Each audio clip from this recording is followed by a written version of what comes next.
Ya baik, Assalamualaikum warahmatullahi wabarakatuh. Senang sekali kita masih bisa berjumpa untuk melaksanakan pembelajaran pada kesempatan kali ini. Ya walaupun kita masih belum bisa bertatap muka secara langsung, tapi Pak Imam harap kalian masih tetap semangat untuk mengikuti pembelajaran walaupun pembelajarannya masih pembelajaran jarak jauh.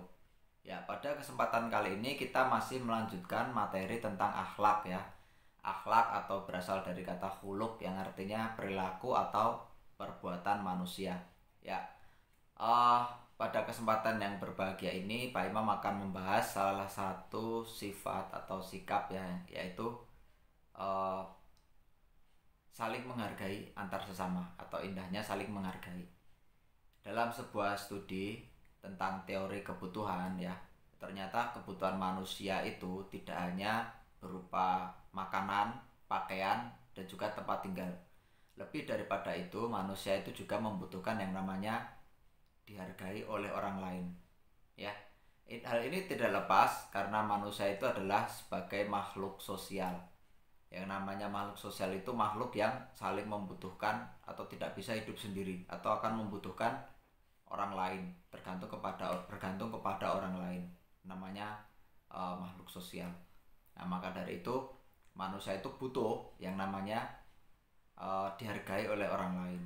Buat apa kamu punya makanan, punya pakaian, punya tempat tinggal, tapi dimanapun tempat kamu nggak diterima, selalu diusir, itu kan sama aja, tidak bisa hidup dengan tenang. Nah maka dari itu pada kesempatan kali ini kita akan membahas tentang indahnya saling menghargai ya. Di dalam Al-Qur'an surat Al-Hujurat ayat 13 yang artinya, dan telah kami ciptakan kamu dari seorang laki-laki dan perempuan dan telah menjadikan kamu bersuku-suku dan berbangsa-bangsa. Tujuannya untuk apa? Tujuannya agar kita saling mengenal ya. Jadi memang Allah Subhanahu wa taala itu bisa sebenarnya menjadikan manusia itu hanya satu jenis saja, maksudnya satu jenis itu satu suku aja.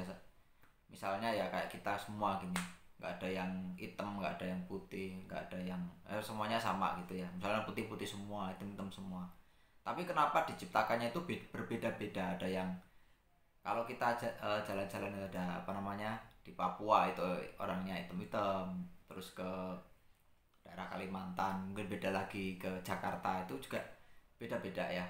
Kenapa bisa seperti itu? Karena tujuannya adalah agar manusia itu saling mengenal. Jadi tujuan utamanya itu untuk saling mengenal ya.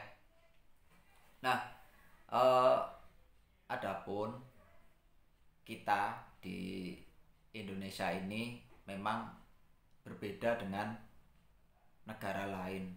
Kalau kita lihat di negara Eropa ya, kalian tahu negara Eropa itu ada contohnya seperti Inggris, ada Prancis, ada Jerman. Itu orang-orangnya mirip-mirip karena memang mereka itu satu suku bangsa ya. Kita lihat di Timur Tengah.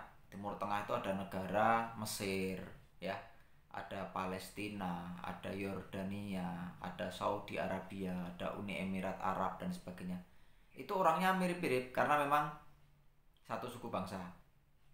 Nah, tetapi ketika masuk ke Indonesia, ini satu negara, tetapi terdiri dari berbagai macam suku bangsa.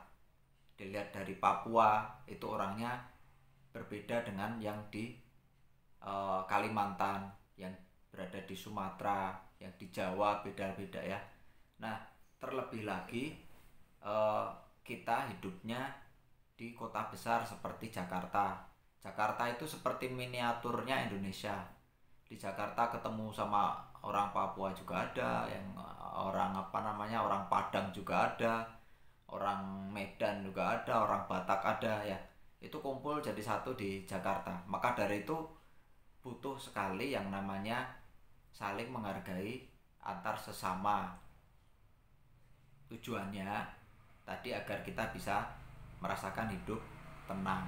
Karena kalau kita tidak bisa menghargai antar sesama, maka ya hidup kita akan susah.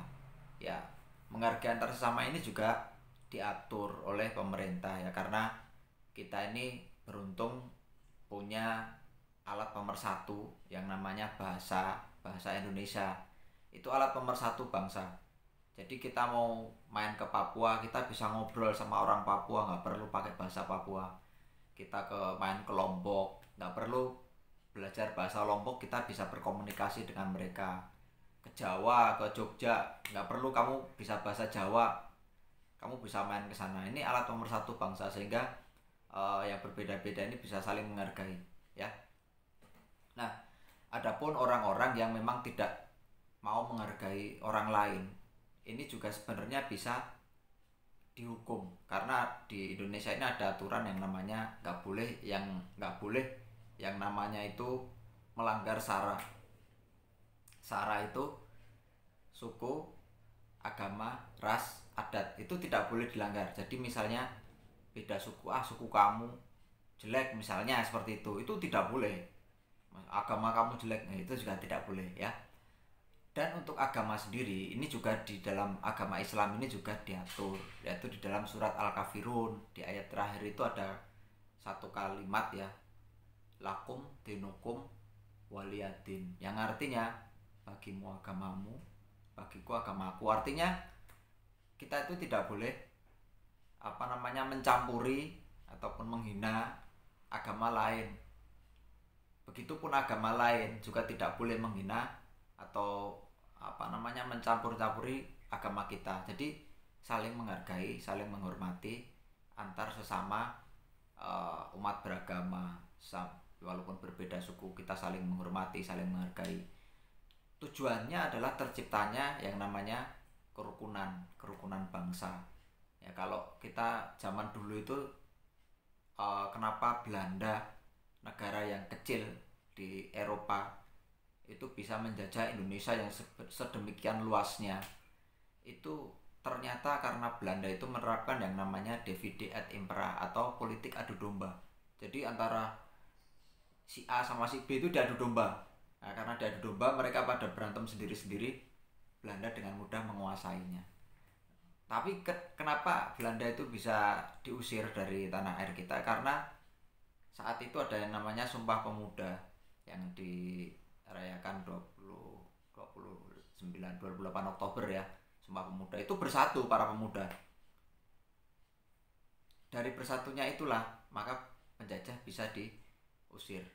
Nggak mungkin bisa bersatu kalau dari mereka ini tidak saling menghargai antar sesama, ya.